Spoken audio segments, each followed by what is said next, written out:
কোরবানির গোশতটা আমরা কিভাবে বন্টন করব, এটা নিয়ে আমাদের অনেকের মধ্যে দ্বিধাদ্বন্দ্ব আছে। অনেক হুজুর বলে সব খেয়ে ফেলাও, অনেক হুজুর বলে সব দান করে দাও, অনেক হুজুর বলে হুজুর এই সিস্টেমে হবে না, এই সিস্টেমে দিতে হবে। এগুলো নিয়ে আমরা বিভিন্ন ফিতনা, বিভিন্ন মুসিবতের মধ্যে নিমজ্জিত থাকি।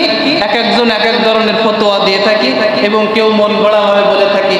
কেউ বলে 3 দিনের বেশি রাখা যাবে না, কেউ বলে ফ্রিজে রেখে খাওয়া যাবে না, কেউ বলে যে যার কোরবানি দেওয়ার সামর্থ্য আছে সে যদি কোরবানি না দেয় তাকে দেওয়া যাবে না। এই বিভিন্ন ধরনের প্রশ্নের সম্মুখীন আমরা হয়ে থাকি। এখন কুরবানির গোশতটা আমরা কিভাবে বন্টন করব?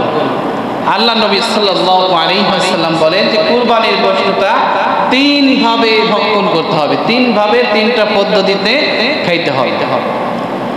বিষয়টা ভালো করে বুঝতে হবে, 3 ভাগে নয়। আমরা যে সমাজে প্রচলিত একটা প্রথা যে 3 ভাগ কাটায় 3 ভাগ করে 1 ভাগ আমরা দান করি, 1 ভাগ আত্মীয় স্বজনকে দিই, আর 1 ভাগ নিজেরা খাই।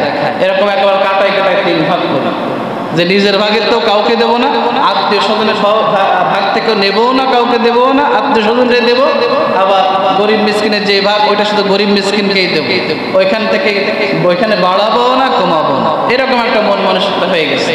কিন্তু 3 ভাগে নয়, 3 ভাবে, ভয়কারে ভাগ ভয়কারে হবে, 3টা ভাবে কুরবানির যে গোশতটা আছে এই গোশতটা বন্টন করতে হবে।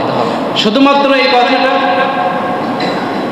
হাদিসের মধ্যে নয়, আল্লাহ পাক রব্বুল আলামিন সূরাতুল হজের 36 নম্বর আয়াতের মধ্যে উল্লেখ করেছেন যে যেই পশুকে কুরবানি দেওয়া হবে এই পশুর মাংসটা তোমরা 3 ভাবে খাবে। নিজেরা খাও, নিজের আত্মীয় স্বজনদেরকে দাও এবং পাড়া প্রতিবেশী যারা আছে, গরিব মিসকিন অসহায় যারা আছে এদেরকেও দাও। এখন আপনি একেবারে কাটায় ভাগ করে একেবারে নিজে রাখলেন, আত্মীয় স্বজনকে দিলেন, আর পাড়া প্রতিবেশী ফকির মিসকিনকে দিলেন, কমাইলেন না বাড়াইলেন না কেন? আপনি কুরবানি দিচ্ছেন, আপনার তো সারা বছর কম বেশি 5-10 কেজি 20 কেজি কিনে খাওয়ার সামর্থ্য আছে। আপনি কুরবানির দিন একটু কম খান, কম খাই, একটু গরিব মিসকিন আত্মীয় স্বজনের মধ্যে যারা গরিব আছে এদেরকে একটু বেশি আপনি বেশি খাওয়ার চিন্তা করেন কেন? তবে আপনি যদি বেশি খান তাতে কোনো দোষণীয় না। কুরবানির মাংস যদি কেউ না বন্টন করে, যদি কেউ চিন্তা করে যে সবটুকু আমিই খাবো, তাতেও তার কুরবানি হয়ে যাবে, সে খাইতে পারবে, খাওয়ার অনুমতি আছে। যদি সে মনে করে যে সারা বছর তো কিনে খাইতেই পারি, আমার তো আল্লাহ খাওয়ার তৌফিক দিয়েছে, আমার বেশি খাওয়ার দরকার নেই, আমি অল্প একটু খেয়ে বাকিটা দান করে দিতে পারবে, ফি সাবিলিল্লাহ, কোনো সমস্যা নেই। আবার যদি কেউ মনে করে যে আমার সংসারের মেলা লোক, আমার একটু বেশি দরকার, সে বেশি রাখতে পারবে, কোনো সমস্যা নেই। তাহলে আমরা 3 ভাবে কুরবানির গোশতটা, এই মাংসটা বন্টন করব। নিজে ভক্ষণ করব এবং আমার আত্মীয় স্বজন যারা আছে এদের মাঝে আমরা কিছু দিব এবং গরিব ফকির মিসকিন অসহায় যারা আছে এদেরকেও আমরা দান সৎকার করব এবং এদের মাঝে এই কুরবানির গোশতটা বন্টন করে এদের মাঝেও কুরবানির দিন যেন এরাও যেন ঈদের খুশি যেন ভাগ করে নিতে পারে, ঈদের খুশিটা যেন উপভোগ করতে পারে, এই জন্য এদের মাঝেও আমরা বন্টন করার চেষ্টা করব। তাহলে এটা নিয়ে আমরা কোনো দ্বিধাদ্বন্দ্ব করব না যে কুরবানির মাংস নিয়ে এইভাবে এটা করা যাবে না, ওইটা করা যাবে না, এইভাবে দেওয়া যাবে না, ওইভাবে দেওয়া যাবে না, কিংবা যে কুরবানি দেওয়ার সামর্থ্য আছে তারে দেওয়া যাবে না, এরকম কোনো কথা না।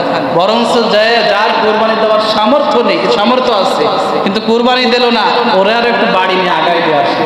কি জন্য দিয়ে আসবেন? ও তো বখিল। আপনি দেওয়ার কারণে ওর যদি চক্ষু খোলে, ওর যদি মনটা ভালো হয়, নরম হয় যে না আসলে তো আমারও কোরবানি দেওয়া দরকার, আমার প্রতিবেশী ওর কোরবানি দেওয়ার তেমন তৌফিক নেই, তারপরও কোরবানি দিয়ে আমার বাড়ি এক টুকরা দিয়ে গেছে, আর আমার তো সামর্থ্য ছিল কিন্তু আমি দিইনি। বরঞ্চ যে যার সামর্থ্য আছে দিই না, এর বাড়িতে পৌঁছে দিন। এরকম কথা বলা যাবে না যে অমুকের তো সামর্থ্য আছে কোরবানি দেয় না, ওর বাড়ি কোরবানি দেবো না। এটা হচ্ছে মন গড়া কথাবার্তা। এরকম মন মানসিকতা তৈরি করা যাবে না। ঈদের খুশি আমরা সবাই সবার মাঝে ভাগযোগ করে ভাগাভাগি করে উপভোগ করার জন্য চেষ্টা করবো। আল্লাহ তাআলা তৌফিক দান করুক। সকলে বলেন আমিন।